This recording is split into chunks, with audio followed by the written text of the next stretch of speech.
नमस्कार, मैं हूं आपका दोस्त विजय विद्रोही। आप मुझसे जुड़ चुके हैं, इसके लिए आप सबका तहे दिल से शुक्रिया।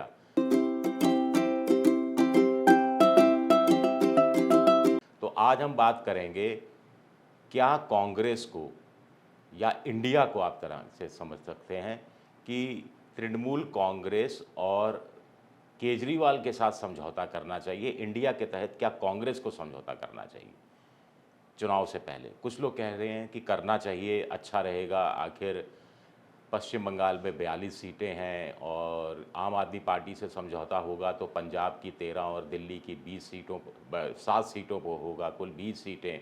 42 + 20 करीब 62 सीटें होती हैं। हालांकि केजरीवाल हरियाणा में भी हिस्सेदारी चाहते हैं, राजस्थान में भी हिस्सेदारी चाहते हैं, लेकिन कांग्रेस उतना दूर तक नहीं जाएगी। तो अब पहले ये देखते हैं कि बात क्या चल रही है और क्या समझौता करना कांग्रेस के हित में होगा या नहीं होगा। बात ये चल रही है, खबरें आ रही हैं कि बेंगलुरु में जब एक ही खाने की टेबल पर सोनिया गांधी और ममता बनर्जी मिली, तो सौहार्दपूर्ण ढंग से बात हुई, लेकिन इतना भी सौहार्द नहीं था। कहा जाता है कि सोनिया गांधी ने ममता बनर्जी से कहा कि मुस्लिम बहुल जो 4 सीटें हैं, मुर्शिदाबाद और उसके आसपास की कुछ सीटें, वो तो कम से कम हम हमें दे दीजिए और आप वहाँ चुनाव मत लड़िए। यानी सोनिया गांधी कोई पार्टनरशिप टाइप की या समझौते की बात नहीं कर रही थी, वो तो सिर्फ इतना कह रही थी कि ये 4 सीटों पर आप अपने उम्मीदवार मत उतारिए। तो ममता ने कहा कि आप 4 सीटों की बात करती हैं, इन 4 सीटों के ही जो आपके नेता हैं, साफ तौर पर इशारा अधीर रंजन चौधरी की तरफ भी था, यही तो लोग मुझे सबसे पहले गालियाँ देते हैं। तो सीट शेयरिंग की बात पहले होगी, पहले इनके मुँह पर ताला लगाइए, लगाम लगाइए और इस तरह से मेरी आलोचना ज़रा-ज़रा सी बात पर नहीं कर सकते। सोनिया गांधी धक से रह गई, कोई जवाब नहीं दिया, ऐसा सूत्रों का कहना है। उनको लगा होगा कि मल्लिकार्जुन खड़गे राहुल गांधी से बात किए बनाए और आगे बात क्या करें।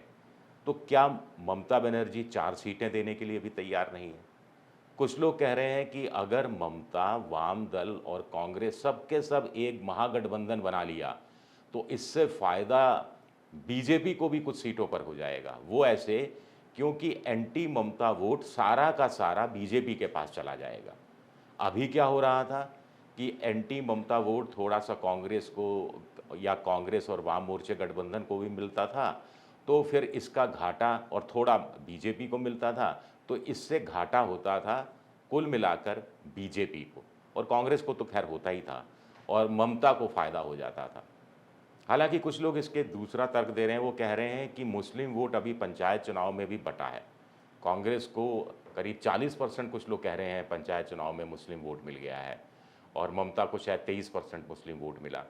तो कुछ लोग कह रहे हैं कि अगर ममता, कांग्रेस और वाम मोर्चा एक साथ एक झंडे तले चुनाव लड़ेगा, तो इससे मुस्लिम वोट नहीं बटेगा। और पश्चिम बंगाल में कुछ लोग कहते हैं 28, कुछ लोग कहते हैं 32 और कुछ लोग कहते हैं एक्चुअल में तो 36-37% मुस्लिम वोट है और अच्छी खासी सीटें उससे डिसाइड होती हैं।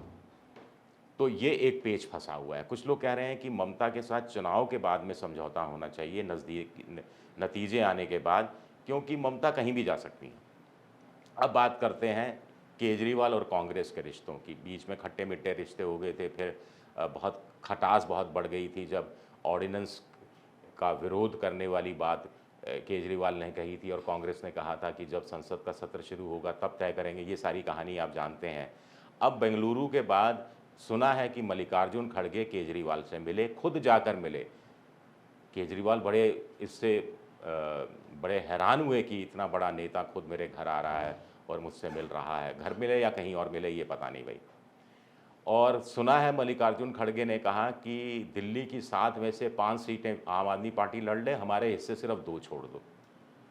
चलिए फिर भी यकीन कर लेते हैं। दिल्ली में विधानसभा और दिल्ली में म्युनिसिपैलिटी पर पूरी तरह से आम आदमी पार्टी का कब्ज़ा है। हालाँकि पिछले लोकसभा चुनाव के संदर्भ में बात करें तो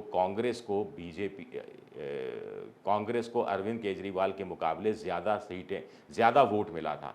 हालाँकि सातों सीटों पर बीजेपी जीती थी, लगातार से 2 बार से जीत रही है और पिछली बार तो कांग्रेस और केजरीवाल का वोट को मिला लिया जाए, तो भी शायद इक्का-दुक्का सीट पर बीजेपी को टक्कर मिल रही थी, नहीं तो बीजेपी को इनसे कंबाइंड वोट से भी ज़्यादा वोट मिल रहा था। पंजाब में मामला बड़ा दिलचस्प है, 13 सीटें हैं। पिछली बार कांग्रेस ने 8 सीटें जीती थी, जिसमें से 1 सीट उपचुनाव में वो केजरीवाल की पार्टी के हाथों हार चुकी है। केजरीवाल ने पार्टी ने सिर्फ एक संगरूर सीट ही जीती थी, भगवत मान जीते थे, जो बाद में मुख्यमंत्री बन गए, सीट खाली हुई, उपचुनाव हुआ तो वो आम आदमी पार्टी वहाँ से हार गई। तो 8 सीटें जीती थी, लेकिन विधानसभा चुनाव में 117 में से 90 प्लस सीटें किसने जीती? केजरीवाल की पार्टी ने। तो अब सुना है मल्लिकार्जुन खड़गे ने कहा कि 13 में से 8 सीटें आप रख लो, आप चुनाव लड़ो और 5 हमें दे दो। इस बात पर यकीन करना मुश्किल है। कहीं मुझे लगता है कि सुनने में मुझे कोई गड़बड़ तो नहीं हुई, ऐसा तो नहीं कि मल्लिकार्जुन खड़गे ने कहा हो कि 8 सीटों पर कांग्रेस लड़ेगी और 5 सीटें आम आदमी पार्टी को दी जाएँगी। कायदे से तो अगर 5 सीटों पर ही कांग्रेस लड़ने के लिए तैयार हो जाती है, तो पिछली बार के मुकाबले 3 सीटें कम होंगी जो जीती हुई सीटें थी, और जीती हुई सीटें कोई इतनी आसानी से किसी दूसरी पार्टी को नहीं देता। ख़ास तौर से ऐसी पार्टी हो कि जिसका कुल मिलाकर जो 10 साल का ही जिसका इतिहास हो और जो बहुत तेज़ी से विस्तार उस रूप में नहीं कर रही हो, या संगठन के स्तर पर कांग्रेस का मुकाबला कहीं भी नहीं करती हो। गजब की बात है, इसके आगे की आप सुनेंगे तो, जो पता लगा है सूत्रों के अनुसार, जो एक आध अखबारों में भी छपा है, कि केजरीवाल ने कहा वो तो ठीक है साहब, लेकिन ना हमें हरियाणा में भी कुछ सीटें दे दो और राजस्थान में भी कुछ सीटें दे दो। राजस्थान जहाँ उनका वर्चस्व नहीं है। पिछली बार विधानसभा चुनाव जीता था तो नोटा को भी ज़्यादा वोट मिले थे, आम आदमी पार्टी को 1% से कम वोट मिला था। इसी तरह हरियाणा में जहाँ कांग्रेस की पैठ ज़्यादा है, जहाँ एंटी इनकम्बेंसी का शिकार खट्टर सरकार है, उनका और दुष्यंत चौटाला के गठबंधन में भी लोकसभा चुनाव में टिकटों की जो शेयरिंग होगी, सीटों की शेयरिंग होगी, उसको लेकर कुछ दरारें सी आ सकती हैं, ऐसी आशंका व्यक्त की जा रही है, जिसका फ़ायदा अगर कोई पार्टी पूरे राज्य के स्तर पर उठा सकती है तो वो सिर्फ कांग्रेस पार्टी है। तो क्या महत्वाकांक्षी, अति महत्वाकांक्षी केजरीवाल होते जा रहे हैं, या कांग्रेस बहुत ज़्यादा झुक रही है, बहुत ज़्यादा रियायतें दे रही है? राहुल गांधी ने कहा था कि कुर्बानी देनी चाहिए, हम कुर्बानी देने के लिए तैयार हैं, लेकिन इतनी भी क्या कुर्बानी? तो कुल मिलाकर बड़ा दिलचस्प है ये जो सीट शेयरिंग की कम से कम 2 पार्टियों के बीच में कांग्रेस के साथ जो बातचीत हुई है, जो अखबारों में और डिजिटल मीडिया में टुकड़ों-टुकड़ों में खबरें छप रही हैं, मैं इनकी ना पुष्टि कर सकता हूँ, ना खंडन कर सकता हूँ। हाँ, जो खबरें हैं वो मैं आप तक पहुँचा रहा हूँ। शुक्रिया मेरा ये वीडियो देखने के लिए, बहुत-बहुत शुक्रिया।